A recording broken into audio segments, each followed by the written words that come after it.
L'intention en fait de ce congrès, c'était évidemment de passer un moment tous ensemble avec les familles, les conjoints, les enfants. Mais c'était aussi de partager des clés. Voilà, les clés de nos histoires, puisque finalement on détient tous des trésors en nous, du fait de toutes les expériences qu'on a vécues, et on avait envie que chacun puisse aller piocher dans les histoires des uns et des autres des clés pour lui-même faire rebondir sa propre vie.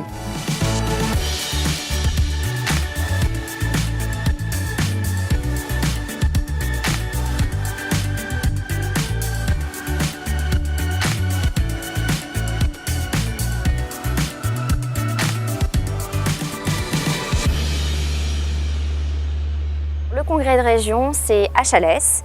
C'est 300 JD et leurs familles réunis pendant 2 soirées et 2 journées avec 50 encadrants pour passer un moment tous ensemble afin de faire découvrir à nos proches ce qu'est le CJD sous la thématique mouvement et équilibre. Je pense que c'est bien d'inclure les conjoints dans ce type d'événement. Je pense qu'il faut faire la part des choses, un équilibre entre les deux.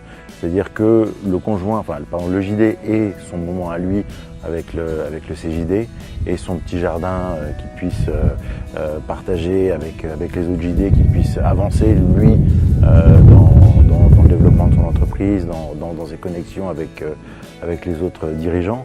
Et puis d'avoir ces moments de retrouvailles, ces moments d'échange, de partage où on peut nous toucher un peu de ce qu'ils font. Je savais ce qui m'attendait. Je connais cet endroit chaleureux, beau.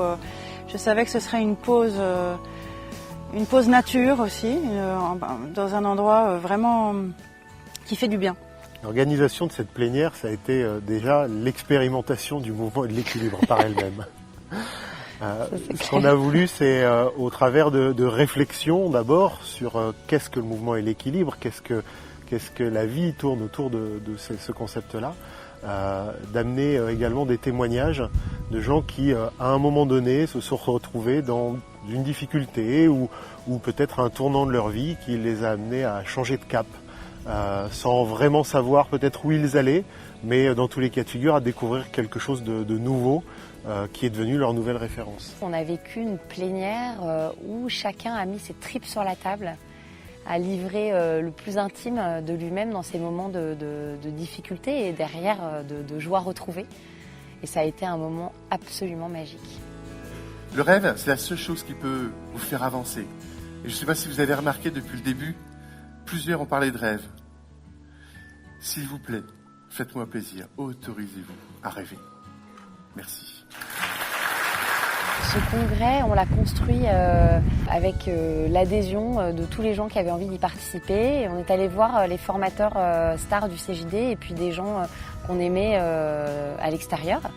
Et on leur a demandé s'ils avaient envie de venir vivre cette aventure avec nous, à savoir se mettre en danger et sortir de leur zone de confort en proposant un atelier qui n'était pas celui qu'ils faisaient d'habitude.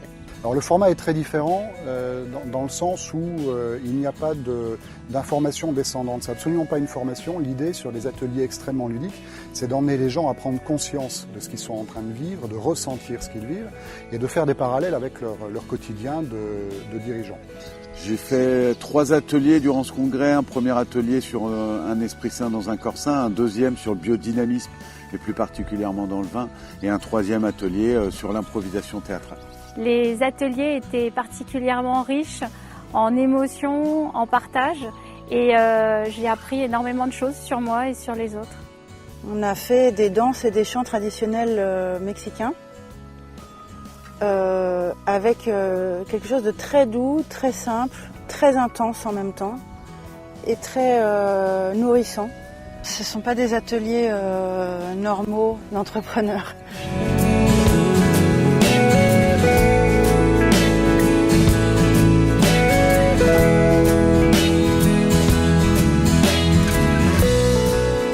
Les jeunes qu'on a vus aujourd'hui ont une vraie maturité, une vraie intelligence pour comprendre le fond même de chacun des ateliers qu'on mène avec eux. Si on s'est mis en déséquilibre en se disant on verra ce qui se passe, et puis finalement la synthèse de cet atelier, c'est de se dire il n'y a pas d'âge pour apprendre ces sujets-là, et notamment le thème de l'atelier qu'on développait, qui est il y a de la force à ne pas en mettre.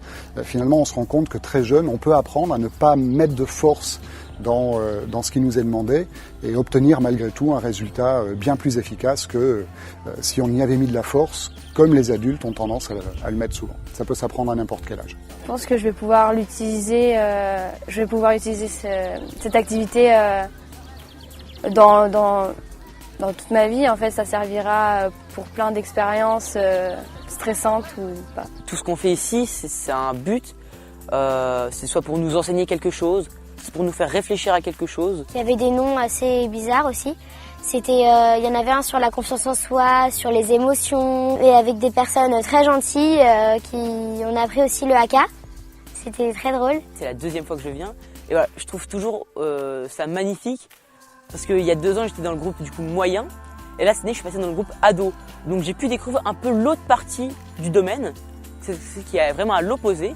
Donc moi j'ai eu la chance, étant dans le groupe ado, de dormir dans des tipis, qui est vraiment une expérience très drôle. Je sais qu'elles dorment également dans des dortoirs, donc elles, ça les sort complètement de leurs habitudes. Oui, ça crée du lien, bien entendu. Ouais. Et en famille aussi. Les enfants, on les voit quasiment pas du week-end. Ils vivent plein de choses très intenses de leur côté. Et après, ça fait des bons partages quand on revient à la maison. C'est dans une volonté de partage, d'échange. On échange tout au long de l'année au sein des JD, des jeunes dirigeants, et on a envie, une fois tous les 2 ans, d'échanger aussi avec leurs conjoints, avec leurs enfants, et de leur faire découvrir ce moment-là. On a des moments de partage où ils viennent se former, ils viennent découvrir, ils viennent réfléchir, ils viennent se divertir. Tout ça, tous ensemble, un peu comme on le fait tout au long de l'année. Et puis c'est tellement merveilleux de voir les yeux des enfants qui s'amusent, qui découvrent, voilà, et leurs parents à côté, qui vivent eux aussi leur aventure. C'est vraiment, c'est assez magique à voir. Ils ont été très réceptifs et vraiment ont choisi l'atelier qui pouvait, en fonction de leur propre personnalité, leur apporter le plus. Il y en a un qui a choisi un atelier qui était par les mêmes animateurs que celui que nous on a fait, nous parents. Donc ça va nous donner un terrain d'échange. Effectivement, avoir les enfants qui puissent faire la même chose que nous, ça va permettre d'échanger, d'avoir une vision à travers leurs yeux de ce qu'ils ont pu ressentir par rapport à ce que nous on a pu ressentir. Enfin, un esprit sain dans un corps sain, et qu'on puisse en parler après alors qu'on ne l'a pas fait en même temps, je trouve que c'est super intéressant parce qu'on n'a pas la même vision de ce qu'on a fait. Je sais qu'on va s'y référer, je pense qu'elles ont appris des choses, elles vont me raconter, moi j'en ai appris d'autres, je vais leur raconter, et plus tard on en reparlera encore.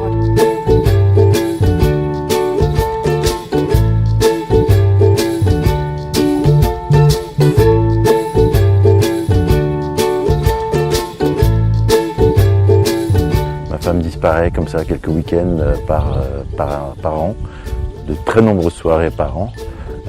Et j'avais cette volonté de vraiment découvrir ce qu'elle faisait pendant ces moments, enfin au moins une partie. Et puis j'avais aussi envie de créer un début de partage avec elle. Souvent elle me raconte des choses et je pense que je passe à côté de la moitié de ce qu'elle peut vivre. Donc pendant 2 jours, plonger dans ce qu'elle vit à travers ce CJD, je me suis dit que ça serait une bonne base pour échanger ensemble et pour moi mieux comprendre tout ce qu'elle peut vivre avec les autres JD. Je sais aussi que les ateliers, les moments de fête, les repas, etc. sont très sympas. Donc voilà, je voulais une respiration en famille. Connaître les gens avec qui ils travaillent, moi j'adore ça. Je savais qu'il y a beaucoup d'ambition derrière ce congrès, mais quel bonheur de se retrouver tous ensemble tous les 15 jours ou tous les mois pour pouvoir échanger, de voir ce qui avançait, ce qui reculait, de nos difficultés et puis nos joies. Et on a vraiment construit quelque chose tous ensemble et c'était un très très beau moment. Beaucoup de boulot, mais à refaire, je refais. Ce type de congrès crée beaucoup de liens en fait. On se sent très très vite, même immédiatement, accueilli, on se sent en lien avec les gens. Il y a une atmosphère particulière qui fait que très vite, même si soi-même on n'est pas JD, on est amené à parler très facilement avec les gens et il y a beaucoup d'échanges. Moi j'ai vécu un moment, vraiment un moment de magie. un moment de connexion, un moment d'humanité absolument incroyable, où on a eu l'envie de faire partager notre vision du mouvement et de l'équilibre avec tous les participants. Ah, le mot qui me vient, c'est énergie, enthousiasme, action. Puis voir que le CJD, c'est juste génial. Il y a une ambiance, une empathie, une bienveillance entre les membres de ce groupe qui me touche et qui me donne envie d'aller encore plus loin. Dehors, tous ensemble.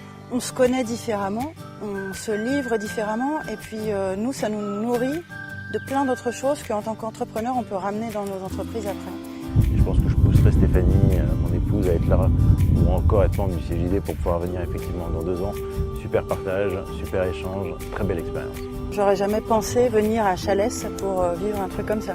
J'ai rencontré des gens de dingue, mais vraiment, jamais j'aurais pu rencontrer avant. Voilà, quand je dis que tout est possible, c'est ça. C'est parce que j'ai croisé le chemin de personnes que j'aurais jamais rencontrées autrement. Et je me dis que waouh, ça vaut vraiment le coup de s'ouvrir et de se dire que sortons de nos habitudes, sortons de ce qui est facile pour nous, pour justement nous mettre en déséquilibre et prendre énormément de plaisir. Parce que la curiosité, ça nous fait avancer, quoi. Vraiment. J'ai trouvé une réponse à la question est-ce que trop de bonheur tue le bonheur? La réponse, c'est non. Bouleversée de tout cet amour en fait qui est passé pendant 2 jours, toute cette envie, toute cette énergie. Les idées sont reparties, remontées à bloc, plein de joie, plein d'entrain. Et donc pour moi ça valait le coup de passer 9 mois à préparer cet événement. Je me sens extrêmement heureuse et pleine de gratitude.